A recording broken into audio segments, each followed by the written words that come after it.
Unfortunately, we're just hearing news about the Danny Ings injury. So if you haven't seen it, reports are suggesting that Danny Ings will be missing for up to 4 weeks after picking up a knee injury. Now, we did see him pick up a knock at the end of the game after making his debut appearance against Everton in the 2-0 victory at the London Stadium on Saturday.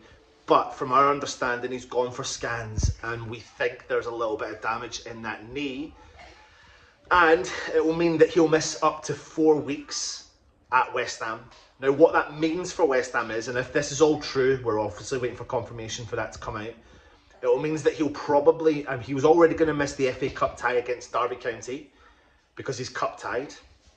And then we play the following week in the Premier League, so he will probably miss that tie and the next one. So it'll be like Newcastle game and then the Chelsea game, and we're hoping that he would be back in time for the third Premier League game. So it looks like he will only be out necessarily for the 2 Premier League games. It would be a huge blow to West Ham because from what we saw at the weekend, I thought Danny played quite well. He got really involved. His hold-up play was really good. He kind of connected that midfield, that striker. You could see the potential of him and Scamacca working well together. But my word, man, I swear to God, West Ham are cursed, aren't we? We're cursed in the forwards. With our forwards who are getting injured left, right and centre. It's really disappointing. But we've still got time. We're in the transfer market. Obviously, we're looking at another striker.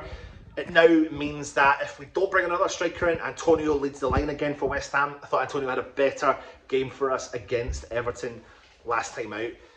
The issue is, though, can we rely on Antonio to get us over the line? Not for me. No, we can't. So we need to push the boat out now and go and get that player like Whufc if we need to. It means then we will be top heavy with strikers if we were to bring someone like Whufc in. It's just whether or not we can get that deal done. It is just whether or not we can get that deal done. The rumours are that Enesri is potentially going to head to the club that Whufc's at.